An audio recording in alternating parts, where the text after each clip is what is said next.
Namastê, pessoal. Você já ouviu falar no rosto de Marte? Que relação ele tem com os Anunnaki? É isso que a gente vai ver nesse vídeo. Algo que intriga muitos cientistas, ufólogos, espiritualistas e muitos outros estudiosos de várias áreas é uma formação rochosa no planeta Marte que possui o formato de um rosto humano. A suposta face está localizada em Cydonia Mensae, uma região localizada no hemisfério norte do planeta Marte. A região de Cydonia é repleta de inúmeras mesas. Mesas são áreas de solo elevado com um topo plano, e rodeada por escarpas inclinadas por todos os lados. E algumas dessas mesas atraem muito interesse, tanto científico quanto popular. Uma das mesas, em Cydonia, possui uma interessante aparência de uma face humanoide.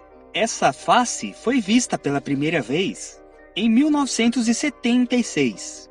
A resposta da NASA, obviamente, foi que tudo não passa de uma ilusão de ótica.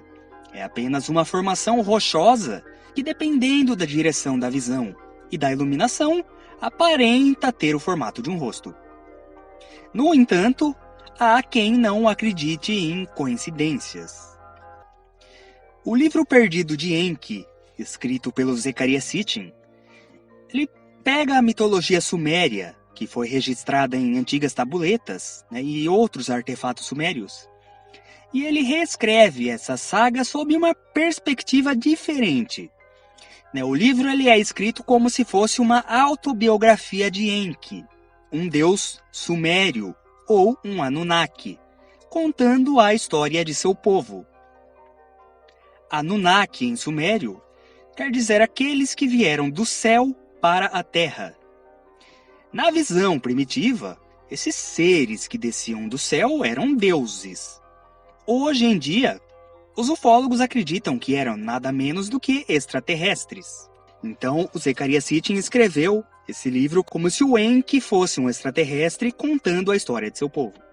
Que os Anunnaki aportaram na Terra, criaram um ser humano, enfim, isso todo mundo conhece. No livro também tem uma passagem que fala de um ser que foi condenado a morrer em solo marciano e, após sua morte, o rosto dele foi esculpido em uma montanha. Alalu era um Anunnaki que se tornou rei após derrotar o antigo rei. Não contente com isso, Anu, que na mitologia original era o deus do céu, mas aqui ele é o rei dos Anunnaki, ele se considerava o herdeiro legítimo porque tinha parentesco com o antigo rei. E então desafiou o Alalu, que tomou o poder, para uma luta e o venceu. Sendo assim, então, Anu virou rei dos Anunnaki e Alalu foi exilado. Ele fugiu do planeta e então ele encontrou a Terra, onde tinha abundância do que precisavam para reparar Nibiru, que estava se destruindo por conta de um buraco na atmosfera. Ouro. Passados muitos anos nos quais Alalu reinou sobre a Terra, o rei Anu de Nibiru veio fazer uma visita à Terra. E como ele era o rei dos Anunnaki, ele achou que ele tinha o direito sobre o planeta Terra também, e quis dividir o planeta entre seus dois filhos, Enki e Enlil. Alalu não gostou, obviamente, pois ele acreditava ser o único a ter direito de reinar sobre a Terra, já que ele encontrou o planeta. E desafiou novamente o rei Anu em uma luta. Mas ele foi derrotado mais uma vez. Não aceitando o resultado, ele atacou Anu pelas costas, o derrubando e arrancou com os dentes a genitália de Anu. Pois é. Os órgãos sexuais dos Anunnaki são venenosos. Existe uma outra versão que o rei Anu passou veneno nas partes íntimas prevendo aquilo. Enfim, eu não estou aqui para discutir se a história faz sentido ou não, apenas contando ela, mas... Então o Alalu estava condenado à morte. A sentença dele foi morrer exilado em um planeta sem vida. Em homenagem por serviços prestados no passado, Alalu foi sepultado em Marte e teve uma tumba esculpida com o formato de seu rosto. E um tempo depois, os Anunnaki construíram bases ali de pouso e observação em Marte, próximos à face de Alalu. Existe um filme que eu recomendo muito, que é o filme Anunnaki, Mensageiros do Vento, um filme brasileiro, todo musical em ópera rock, e que conta a história do livro perdido de Enki. E um dos capítulos conta essa história de Alalu.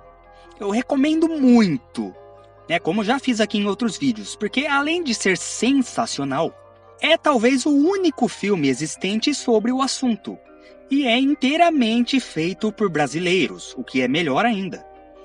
Então é importante a gente prestigiar, né? Porque brasileiro tem a síndrome de vira-lata, né?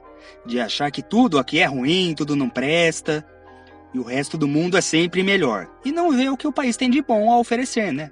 Muita gente que mora no exterior até paga pau pro Brasil. Mas enfim, isso já é assunto para um outro vídeo. Voltando à recomendação, esse filme é ótimo, né? Eu até usei algumas imagens agora há pouco ali. Ele tá no YouTube, então é só vocês pesquisarem. E uma parte descreve em detalhes o que eu acabei de falar sobre o Alalu. Então, voltando a falar sobre Marte, tem quem diga até que existem pirâmides em Marte, capturadas pelos satélites, que comprovariam essa base espacial, e também tem muitos outros objetos estranhos que foram encontrados ali pelo robozinho Spirit. Bom, para a NASA, o tal rosto não passa de um truque de luz e sombras. Para os estudantes de ufologia, é a tumba do outrora rei Anunnaki, Alalu. Bom, quem será que está certo no final, né? A gente sabe que a NASA mente muito, esconde outras coisas, e às vezes não é nem mentira, é apenas descrença mesmo dos cientistas, né? Eles tendem a levar tudo pelo lado lógico, racional, e ignoram completamente qualquer teoria espiritualista, né? Ou mesmo ufológica. Né? Lembrando que aqui a gente está falando da ufologia casuística, né? Materialista, então. Mas não muda em nada a descrença desses cientistas. Mas coincidências também existem. Cabe a cada um interpretar da maneira que bem entender. Os mais céticos concordarão com a NASA. E os mais espiritualizados e crentes em estudos ufológicos dirão que a segunda opção é a correta. Mas aí fica a critério de cada um.